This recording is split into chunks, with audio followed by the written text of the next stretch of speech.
Assalamualaikum teman-teman, selamat berjumpa lagi dengan saya Abdurrahman dan masih tetap di channel Abdurrahman ya. Dan masih tetap juga mengupas tentang seputaran gangguan asam lambung dan anestesi psikosomatis. Nah, di season kali ini saya akan share video tentang sensasi di bagian kaki gitu teman-teman ya. Jadi kaki itu sering mengalami lemes, kemudian lutut juga sering mengalami lemes tiba-tiba gitu teman-teman ya. Nah makanya bagi teman-teman yang sekarang sedang mengalami gangguan asam lambung dan anestesi psikosomatis, kemudian sedang mempunyai sensasi seperti itu, tolong tonton videonya sampai habis, jangan di skip biar kalian nanti mengerti, biar kalian nanti paham, dan ketika mengerti dan paham, kalian bisa menanganinya dengan mudah. Nah itu teman-teman, nah makanya tolong tonton videonya sampai habis, jangan di skip. Dan kemudian seperti biasa ya, bagi teman-teman yang baru bergabung, kalau seandainya kalian mau bertanya tentang seputaran gangguan asam lambung dan anestesi psikosomatis, alangkah baiknya kalian tonton dulu video-video saya sebelumnya, karena untuk seputaran gangguan asam lambung dan anestesi psikosomatis semuanya sudah saya share ya. Dari mulai cerita saya yang terkena gangguan asam lambung dan anestesi psikosomatis, kemudian merasakan 1001 macam sensasi yang sangat tidak nyaman, itu sudah di-share teman-teman ya. Dan kemudian bagaimana cara menangani setiap sensasi yang hadir, itu juga sudah di-share. Nah makanya biar lebih jelas, biar lebih detail, alangkah baiknya kalian tonton dulu video-video saya sebelumnya. Nah itu teman-teman ya. Dan kemudian bagi teman-teman yang baru bergabung juga, seperti biasa juga, kalau seandainya kalian belum subscribe channelnya, mohon videonya itu di subscribe dulu, karena untuk subscribe itu tidak memerlukan biaya, tidak memerlukan pendaftaran. Jadi subscribe itu adalah hal yang sangat mudah sekali bagi teman-teman lakukan ya. Jadi teman-teman itu cukup memijit saja tulisan subscribe, biar kenapa? Jujur ya, biar videonya itu cepat berkembang dengan baik. Dan kalau seandainya videonya itu berkembang dengan baik, sudah barang tentu itu akan menambah semangat tersendiri buat saya untuk terus nge-share tentang seputaran gangguan asam lambung dan anestesi psikosomatis ini terhadap kalian. Kemudian yang lebih penting dan yang lebih utamanya, tekan juga tombol lonceng sama tombol like-nya ya. Biar kalian itu dapat notifikasi atau pemberitahuan video saya yang terbaru. Karena saya itu akan terus nge-share tentang seputaran gangguan asam lambung dan anestesi psikosomatis ini terhadap kalian, dengan tujuan semoga saja videonya itu menjadi wasilah atau jalan keluar bagi kalian yang sedang mengalami gangguan asam lambung dan anestesi psikosomatis hingga membaik ya, apalagi sampai sembuh total. Amin ya robbal alamin. Ya minimal hanya memberikan motivasi saja, atau lebih minimalnya lagi hanya sekedar menemani kalian yang sekarang sedang merasakan tidak nyamannya dari gangguan asam lambung dan anestesi psikosomatis. Nah itu teman-teman ya. Nah kembali lagi ke topik utama teman-teman ya. Saat terkena gangguan asam lambung dan anestesi psikosomatis, sebetulnya kita itu banyak sekali mengalami sensasi teman-teman ya. Jangankan sensasi yang akan hari ini saya sampaikan sama teman-teman ya, di bagian kaki gitu teman-teman ya, tetapi di bagian-bagian lain itu pasti ada juga gitu teman-teman ya. Pokoknya untuk seputaran gangguan asam lambung dan anestesi psikosomatis, sensasinya itu sangat banyak sekali teman-teman ya. Dari ujung rambut sampai ujung kaki, kita selalu aja ada yang dirasa teman-teman. Kadang udah lama nih kita nggak merasakan, tahu-taunya tiba-tiba kita datang lagi sensasi seperti itu. Dan itu kadang cukup membingungkan juga teman-teman ya. Nah tetapi perlu kalian ketahui bahwa setiap sensasi dari gangguan asam lambung dan anestesi psikosomatis ketika hadir, jangan pernah kalian takutkan teman-teman ya, karena setiap sensasi dari gangguan asam lambung dan anestesi psikosomatis itu tidak berbahaya, bisa dijelaskan dengan sangat sederhana teman-teman ya. Kalau seandainya kalian dengarkan, kalau seandainya kalian mengetahui, kalau seandainya kalian paham tentang penyebab dan dampaknya, pasti kalian tidak akan mengalami ketakutan teman-teman ya. Justru kalian nanti bisa menanganinya dengan mudah. Kenapa saya katakan dengan mudah? Karena setiap sensasi dari gangguan asam lambung dan anestesi psikosomatis itu adalah sensasi rumahan teman-teman ya, bisa kita tangani secara mudah, secara sederhana, di rumah bisa kita tangani. Nah itu teman-teman ya, tetapi kadang kesederhanaan itu terasa besar kalau seandainya kitanya belum paham, kemudian kita juga didorong dengan rasa takut yang sangat besar gitu teman-teman ya, sehingga itu bisa menimbulkan kecemasan dan kemudian kadang rasanya juga sangat besar teman-teman, padahal itu merupakan hal biasa. Padahal itu merupakan kejadian rumahan, sensasi rumahan, teman-teman. Dampaknya dampak rumahan juga gitu, teman-teman. Kalian bakalan apa ya? Kalau seandainya menyadari, memahami, sebetulnya penyebabnya juga penyebab apa ya? Rumahan juga gitu, teman-teman. Jadi untuk sensasi dari gangguan asam lambung dan sensasi psikosomatis itu sebetulnya tidak ada hal yang sangat besar, teman-teman ya. Hal yang sangat besar itu cuman di psikis saja. Ketakutan kita masih besar, teman-teman, sehingga ketika masih besar itu ketakutannya, hal apapun juga selalu dipikirkan secara mendalam, kemudian nanti bisa menimbulkan sensitif terhadap kita, teman-teman ya, entah perasaannya, entah pikirannya, sehingga ya sensasinya juga terasa besar. Nah itu teman-teman, makanya pahami saja ke sana. Jadi untuk orang-orang yang terkena gangguan asam lambung dan sensasi psikosomatis, setiap sensasi yang hadir kalian jangan takutkan gitu, teman-teman. Tetapi kalau misalnya kalian merasa takut, kenapa nih saya takut? Karena memang kalian belum memahami penyebabnya gitu, teman-teman. Makanya saya selalu anjurkan sama teman-teman itu tonton video-video sebelumnya, karena di video-video sebelumnya itu sudah di-share ya, sensasi ini misalkan gitu, teman-teman. Oh, penyebabnya ini, cara menanganinya seperti ini. Dan sebetulnya kalau seandainya kalian tahu penyebabnya tanpa dikasih tahu sama saya juga, kalian itu nanti bisa apa ya, menanganinya dengan sendirinya, teman-teman ya. Nah itu, nah makanya pahami saja ke sana. Jadi sebaiknya untuk orang-orang yang terkena gangguan asam lambung dan sensasi psikosomatis, ketika sensasi hadir dari apapun itu gitu, teman-teman, dari ujung rambut sampai ujung kaki, ketika sensasi hadir kalian jangan pernah takutkan gitu, teman-teman. Pahami saja penyebabnya itu seperti apa, dan nanti juga kalian bisa menanganinya dengan mudah. Nah itu teman-teman ya, sama halnya dengan sensasi di bagian lutut, di bagian kaki, teman-teman ya. Untuk saya pribadi saat terkena gangguan asam lambung dan sensasi psikosomatis sangat sering sekali mengalami kaki itu terasa lemes gitu, teman-teman. Apalagi di bagian lutut itu terasa lemes sekali, teman-teman. Jadi kadang kita merasa lelah, merasa capeknya itu super dahsyat, teman-teman ya, sehingga kaki dan lutut kita itu terasa lemas, teman-teman ya. Nah itu, dan dulu sebelum memahami, kadang ya pikiran saya juga suka kemana-mana lah. Wah ini jangan-jangan mendekati stroke gitu, teman-teman ya. Wah ini jangan-jangan ada pengeroposan tulang dan sebagainya, teman-teman ya. Sehingga ketika berpikir terus ke arah sana, teman-teman ya, itu bisa menyebabkan kecemasan hadir, teman-teman ya. Karena hal-hal yang seperti itu tidak diinginkan, teman-teman ya, kayak macam stroke saya tidak ingin, teman-teman. Dan akhirnya ya ketika membayangkan, wah stroke itu bahaya. Jadi stroke itu lama gitu, teman-teman ya. Nah itu menimbulkan ketakutan juga. Kemudian apalagi yang tentang waktu itu dulu berpikirnya itu ada pengeroposan tulang, soalnya di iklan itu banyak ya. Orang yang terkena pengeroposan tulang itu, wah kakinya bisa mengecil dan sebagainya, bla bla bla. Akhirnya ya ketakutan juga, teman-teman ya. Padahal saat terkena gangguan asam lambung dan sensasi psikosomatis, ketika kalian mengalami sensasi lemas itu sebetulnya hal biasa, teman-teman ya. Bisa dijelaskan dengan secara gamblang. Nah itu teman-teman ya. Dan rata-rata untuk orang-orang yang terkena gangguan asam lambung dan sensasi psikosomatis, ketika mempunyai sensasi lemas itu biasanya, ini sepengalaman saya teman-teman ya, sebetulnya itu dari energinya yang sudah habis, teman-teman ya. Nah itu, nah makanya pahami saja ke sana. Tapi kan Pak, saya itu barusan udah makan, bergerak sedikit aja, itu sekarang kaki tambah lemes, kan gitu teman-teman ya. Wajar saat untuk orang-orang yang terkena gangguan asam lambung dan sensasi psikosomatis, ketika asam lambungnya belum membaik 100%, teman-teman ya. Ketika kalian mengkonsumsi makanan-makanan yang bergizi gitu, teman-teman ya. Kalau seandainya pencernaan kalian belum membaik, itu nilai kebaikan dari makanan tersebut itu tidak terserap sempurna oleh tubuh kita, teman-teman ya. Hasilnya sudah pasti energi yang dihasilkan dari makanan tersebut itu mungkin cuma 20%, teman-teman ya.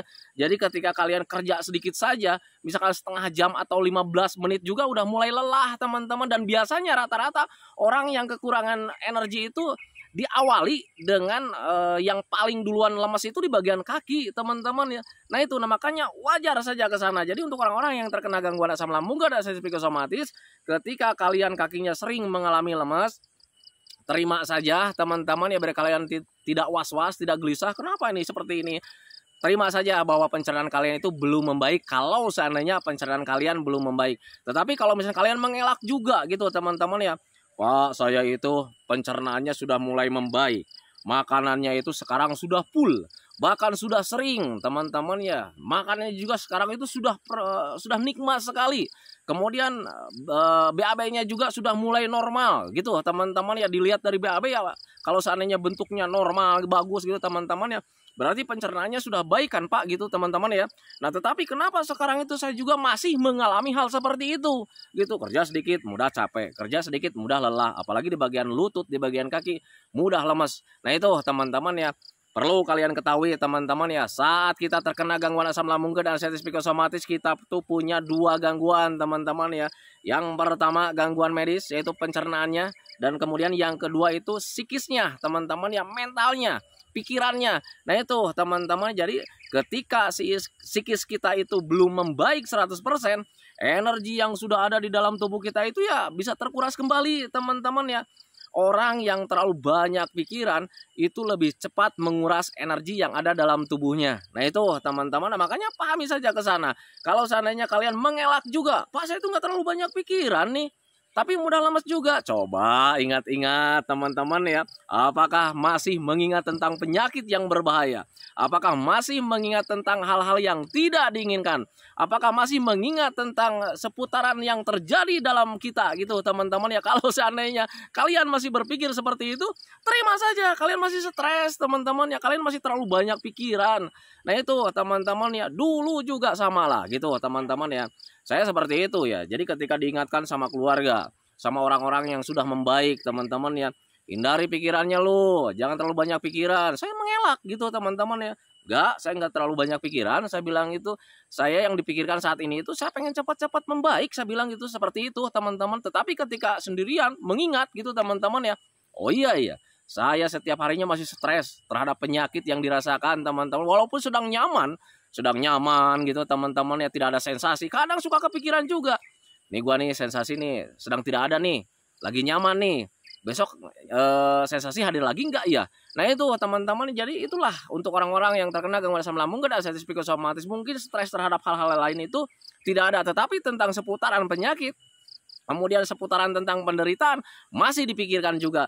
Nah itu teman-teman ya, dan sadari saja ketika kalian setiap harinya selalu berpikir ke arah sana gitu teman-teman ya, tanpa disadari itu menjadi stres tersendiri. Dan ketika stres atau terlalu banyak pikiran teman-teman ya, itu nanti energi kita itu cepat terkuras gitu teman-teman. Wajar kalau seandainya kalian habis makan tiba-tiba kerja dikit, karena memang ada stres, mudah lelah lagi, mudah capek lagi. Nah itu teman-teman, makanya bagi teman-teman yang sekarang sedang mengalami sensasi gangguan asam lambung dan anestesi psikosomatis, kemudian yang suka mengalami kaki lemes gitu teman-teman ya, lutut lemes, kemudian ketika dicek ke dokter itu baik-baik saja teman-teman ya, terima saja kalau seandainya kalian yang pertama asam lambungnya belum membaik gitu teman-teman, kemudian yang keduanya stresnya belum terkelola. Nah itu teman-teman. Nah tetapi kalau misalnya kalian mengelak juga nih teman-teman ya, tapi Pak saya itu sekarang gimana caranya nih, walaupun pencernaan saya itu belum membaik, kemudian stresnya belum terkelola kan gitu teman-teman ya, gimana caranya supaya lutut itu tidak mengalami lemas-lemas lagi? Nah itu teman-teman, biasanya untuk orang-orang yang terkena gangguan asam lambung dan anestesi psikosomatis dikasih hati minta jantung kan, seperti itu teman-teman ya. Itu saya dulu gitu teman-teman ya. Nah ketika kalian saat terkena gangguan asam, kemudian kalau seandainya pencernaan kalian itu belum membaik, kemudian stresnya juga belum terkelola gitu teman-teman, tetapi untuk bagian lutut itu kalian itu pengen baik-baik saja teman-teman ya, akali saja penyebabnya teman-teman ya. Kalau seandainya dari pencernaan, jadi menyerap energi dari makanan itu belum 100%, akalin saja gimana caranya nih setiap harinya itu energinya itu terus masuk. Nah makanya dulu saat terkena gangguan asam lambung dan anestesi psikosomatis, saya itu sering makan teman-teman ya, tujuannya biar kebutuhan untuk tubuhnya itu terpenuhi setiap menitnya, bahkan setiap jamnya teman-teman ya. Jadi makan saya itu dulu hampir apa ya, seringnya itu di 7 kali, 6 kali, apalagi yang namanya di 5 kali itu sangat sering sekali teman-teman ya.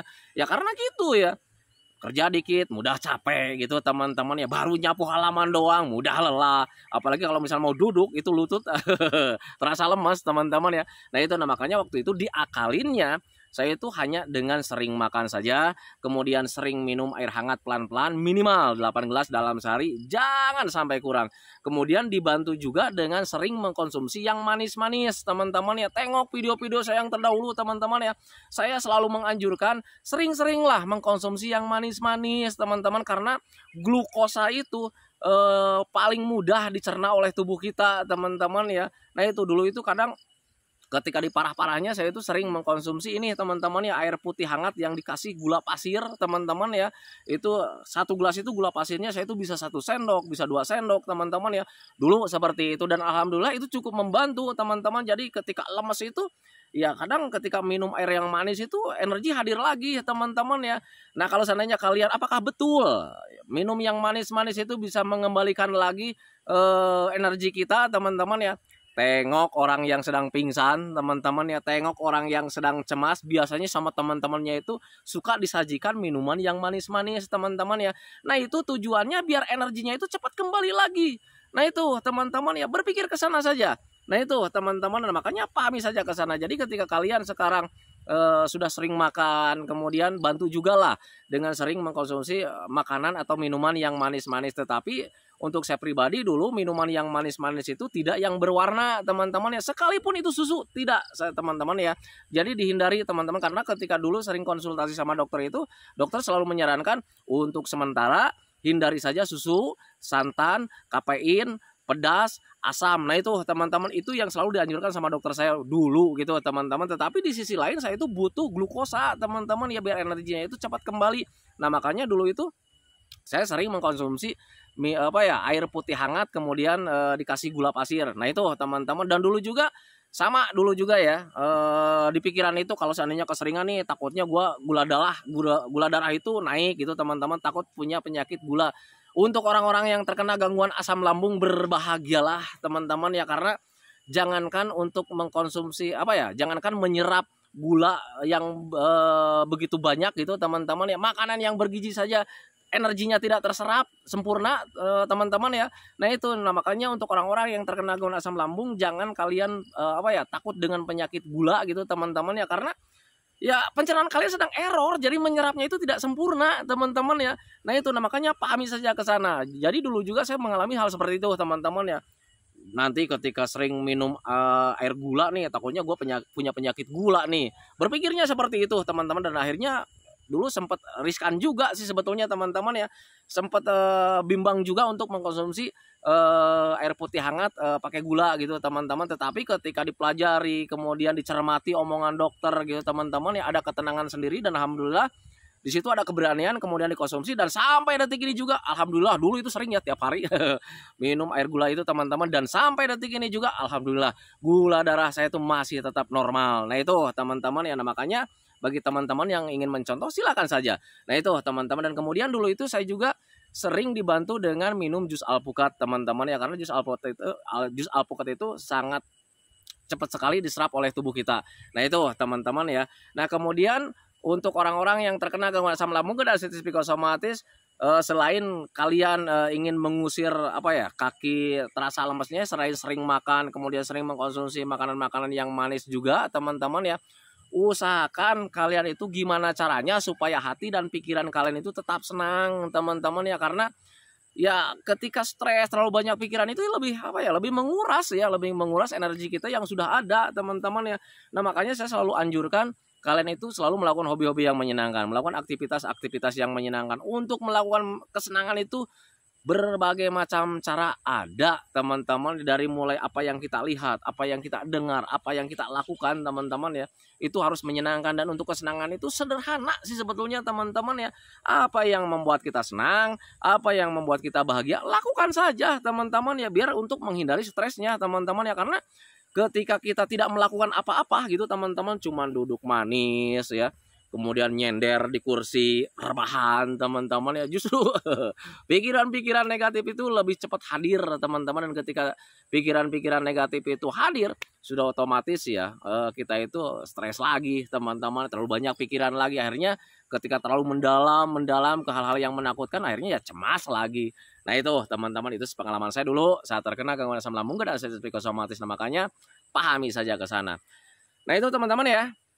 Bagi teman-teman yang sekarang sedang mengalami lutut lemes, kemudian kaki terasa lemes, kerja dikit udah lemes lagi, wajar sih sebetulnya kalau seandainya pencernaan kalian belum membaik.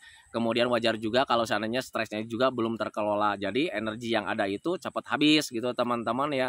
Baik kerja sedikit pasti mudah lelah dan capek. Nah, solusinya gimana caranya? Usahakan gimana caranya supaya energinya itu hadir terus gitu teman-teman. Dengan cara seperti apa? Untuk saya pribadi dulu sering makan saja, sering ngemil saja, sering mengkonsumsi yang manis-manis. Kemudian hindari stresnya juga. Kalau seandainya kita bisa menghindari stresnya, sudah otomatis nanti energinya itu tetap stabil. Nah itu teman-teman, dan ketika tetap stabil, sudah pasti yang namanya lemas-lemas di bagian kaki, di bagian lutut itu tidak ada sama sekali. Nah itu teman-teman, makanya pahami saja ke sana. Nah itu teman-teman ya videonya, semoga saja videonya itu menjadi pencerahan buat kalian, semoga saja videonya itu menjadi wawasan buat kalian. Ya minimal hanya sekedar menemani kalian lah yang sekarang sedang merasakan tidak nyamannya dari gangguan asam lambung dan sensitif psikosomatis. Kemudian seperti biasa sebelum saya akhiri videonya, saya selalu mendoakan sama teman-teman itu, semoga saja teman-teman itu cepat sehat lagi, cepat kembali lagi keadaan kalian yang dulu, baik semangatnya, moodnya, tertawanya, pokoknya kehidupan kalian yang berwarna itu semoga saja cepat kembali lagi, karena memang saya yakin 100% bahwa keadaan kalian yang dulu itu sangat dirindukan sekali. Nah itu teman-teman ya, kemudian doakan saya juga teman-teman ya, agar saya itu tetap sehat, tetap kuat, tetap ceria, agar masih bisa tetap menemani kalian. Nah itu teman-teman ya, santikan videonya teman-teman ya. Assalamualaikum warahmatullahi wabarakatuh.